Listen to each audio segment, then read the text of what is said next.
What's going on, you guys? Nick here with Nick Strength and Power. I've got a couple of interesting stories for you guys today. The first story that I've got for you guys today, we've got a couple recent physique updates from Hadi Choopan as he prepares for the 2024 Arnold Classic, which will be his first Arnold Classic ever.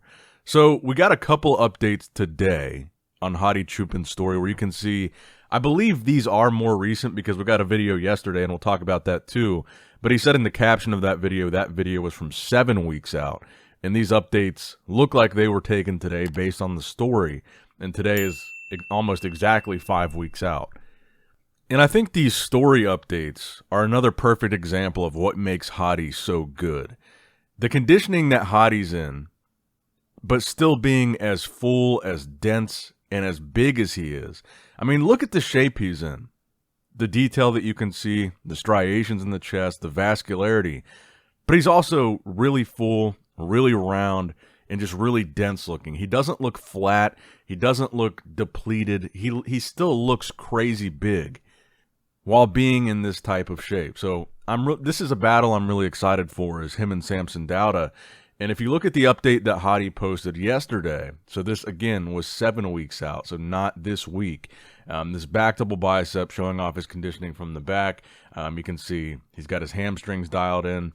Almost striated glutes. They're kind of there, but really not totally. Really densely muscled back. I think this is the thing that a lot of people really like about Hadi, is even though he's a shorter guy, he's not really a smaller guy. For his frame, he's packed just about every ounce of muscle he could possibly pack on that frame. He's a really, really dense and muscular guy. But I saw a lot of people putting the side-by-side of this update from Hadi at 7 weeks out and Samson Dauda from 5.5 weeks out, comparing how they look from the back. Because Samson, I think, gets criticized for the body part that I think he gets criticized the most for is his back. That's the thing that people kept saying, look, this is what he needs to bring up. But really, other than that, in conditioning, he's really a pretty complete bodybuilder. And I guess to be clear, neither Hadi nor Samson are guys that have been complimented for having the best back in bodybuilding. Even though Hadi won the Olympia, he was still next to Derek, who I think even when Hadi beat Derek in 2022, Derek was still winning the back shots, let's be real. So I don't think it's really a standout body part for either of them. But I think Samson gets criticized more for his back than Hadi does. But I thought it was interesting when you put these videos side by side. And again, you take it with a little bit of a grain of salt because Samson is about 1.5 weeks ahead of Hadi here in this timeline. But honestly, for as much criticism as Samson gets, I mean, you can see that he's not as dense in the back maybe, and not as densely muscled as Hadi, but my eyes are really drawn more to Samson's back. It just looks like there's a lot more detail, a lot more going on there. There's just a lot more to look at when it comes to Samson. And granted, there's a lot of variables here, like the lighting, that 1.5 weeks. Samson is a lot darker than Hadi, so in that lighting, maybe he just looks better. So I think this comparison really speaks to the amount of improvements that Samson has really made and consistently makes in such a short amount of time. Because like I said, that's the body part he kind of got criticized the most for. So with Samson going up against a Mr. Olympia champion in Hadi Choopan, you should be able to say, well, Hadi's going to smoke him from the back because that's Samson's weakest part. And honestly, I don't think you can really say that here. This side-by-side, to me, doesn't look like Hadi smoking Samson. And I think that's like the one little weakness in Hadi's armor, as consistently conditioned as he is and as good as his conditioning tends to be. He almost always seems to be more conditioned from the front than he is from the back. I mean, the poses that people talk about the most with Hadi, like that most muscular from the front, just the fibers in his chest, the detail in his quads, the serratus, the midsection, the obliques, his abs are always really dialed in.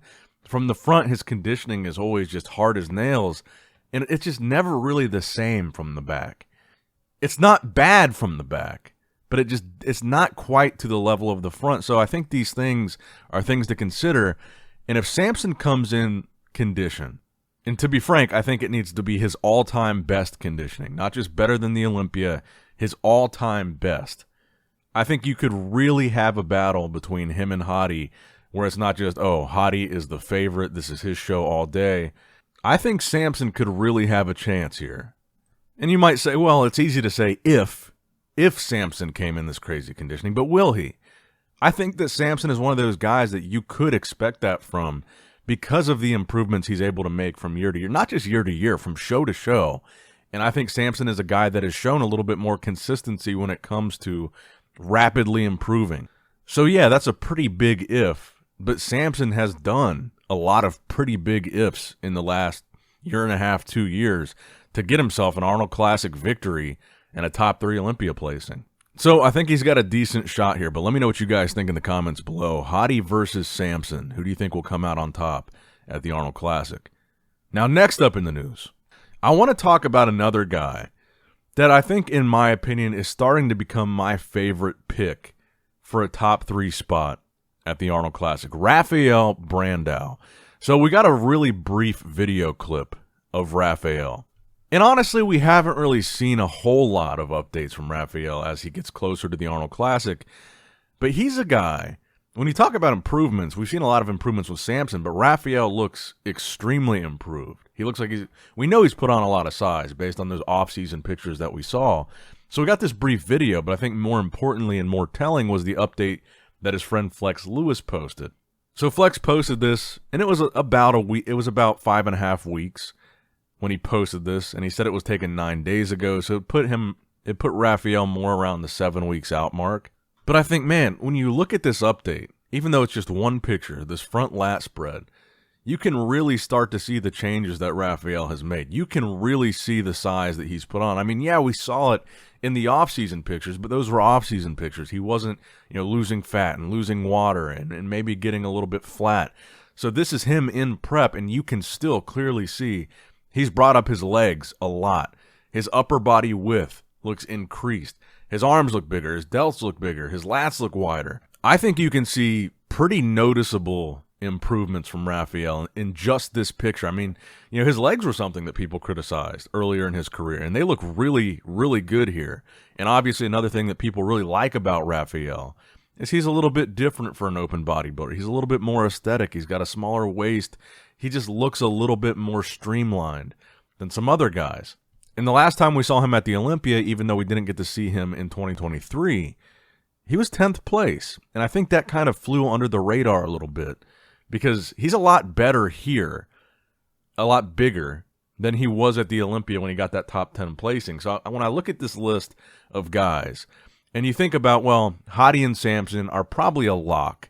Nothing's ever a lock in bodybuilding, but probably as close to a lock as you can get for Hadi and Samson being the top 2 at this Arnold Classic. So that 3rd place spot is kind of that spot that's, who's it going to be? And at first I thought Andrew Jacked, but now Andrew's out. Then I thought, well, maybe Rubiel could sneak in there, Neckzilla. It seems like Neckzilla might not be doing the Ohio. And then I thought, well, then you've got guys like Marcelo from Brazil, another Brazilian bodybuilder. He looks really impressive. But then I keep going back to Rafael because he is one of the guys that is really of that caliber that I think he could stand with Samson and Hadi, especially now. So I think Rafael could be a real contender here, but let me know what you guys think in the comments below. Now, next up in the news, another Brazilian athlete competing at the Arnold Classic in the Classic Physique division, Ramon Dino. So there's an interesting update that I saw about Ramon here recently, and it was Ramon weighing himself. And he weighs 117.3 kilos, which is roughly 258 pounds and some change. So he is close to 260 pounds. So like when we saw those updates a few days ago, and I was saying, well, he looks really big. He looks like he could be 260. It turns out he pretty much is. So that's why he looks so big in these updates, because his weight limit in Classic Physique is 103 kilos, which is right about 227 pounds. So he's almost 15 kilos heavier, or almost 30 pounds heavier than the allowed stage weight. That's why he looks so big in these pictures and videos and updates, because he is. As lean as he is at that body weight, as lean as he is at 260, and at his height, that he's at like open bodybuilder size. Because when we say he's 30 pounds over the weight limit, It's not like he's fat here. It's not like he looks terrible. He's in great condition here. He's in great shape. He's vascular. You can see all kinds of detail and striations. And if anything, it kind of makes me wonder how he's going to make weight for classic physique in just 5 weeks. And we've had this conversation before with Ramon because he gets pretty big going into a show. And I want to say last year, his Arnold Classic prep, he was maybe 115 kilos at this point in his prep, maybe even closer to the show. So now he's even bigger, and I think he looks even better. So obviously he's already shown that he is capable of, sucking down to that weight limit. Even like last time, maybe it was like 25 pounds that he had to lose in 6 weeks or whatever. So we know that he is capable of doing it, but it's just like, man, this guy looks good at 260. And I think this is why this conversation comes up so much when it comes to some of these classic guys like Chris Bumstead or Urs or Ramon. We see them get up to these weights, like Urs at, 275 his last offseason, and he was still really lean. Ramon at, 5-6 weeks out, weighing almost 260 pounds. Chris Bumstead, as big as he is in classic physique. I mean, we see all these guys look really good, really lean, great structure, great physiques, and their body weight at some of these, at the leanness that they're at, this is like open bodybuilder body weight. And I really think until people hear these numbers, these body weights, they don't understand how big these classic guys really are. They're not small. They're not like drastically smaller than open guys. And maybe this is a bad example because I was going to say Nick Walker competes at like 250, but he's obviously much shorter than Ramon. But I mean, for example, Nick's like one of the biggest, most muscular freaks in bodybuilding right now. And he competes, and again, he's much shorter, so take it with a grain of salt, but he competes at 10 pounds less than we're looking at from Ramon right now. But let me know what you guys think in the comments below. Now, the final story that I've got for you guys today, we've got a couple videos in the last 24 hours from James Hollingshead, posing videos, where he starts off the video showing off from the back, kind of like what we saw from Hadi, what we saw from Samson. I think he's trying to really inject himself into that mix as being, potentially one of those guys that can stand up there with him. And for this one, I do wonder what you guys think. I wonder, when you just saw the Samson video, when you just saw the Hadi video, when you just saw Rafael, who do you think is going to be the guy? Could it be James in that top 3? Could he stand with those guys and be a contender? I mean, I certainly think he's going to be top 6, probably first call out. I think that's pretty likely based on what we're seeing from him now. And now that we know that, Andrew's out and it seems like Rubiel's probably out, I feel like that kind of raises James to the top of that lineup. James and Brandao and Marcelo, I think, are starting to look a lot better. I should mention John De La Rosa, too. I think Akeem's in this lineup, too. But James is showing off a pretty impressive level of conditioning, and we know that he's a bigger guy. We know he's got some size, some density to him, and he's showing off some pretty good conditioning here. So I want to know what you guys think in the comments below. That's going to wrap it up for the video, guys. I hope you did, in fact, enjoy it. Make sure you like the video, subscribe to the channel, click that bell notification icon if you have not already. And as always, I love you guys. I appreciate you guys. Nick Strength and Power, signing out. All right, guys, don't forget to click that like button and subscribe to this channel if you enjoy the content. Also, check out my Instagram at NickStrengthPower. My Facebook page, which is simply Nick Strength and Power. My secondary YouTube channel, Nick Strength and Vlogs, for vlogs and bonus content that you will not see on this channel. And consider subscribing to my third YouTube channel, Nick Strength and Pokemon, which is all things Pokemon and trading card games, completely unrelated to this channel. So if you're into that, give that one a look. And all links to merchandise and social media will be in the description box below. If you guys want a Nick Strength and Power t-shirt, that will be in the Shopify link below. Have a great day.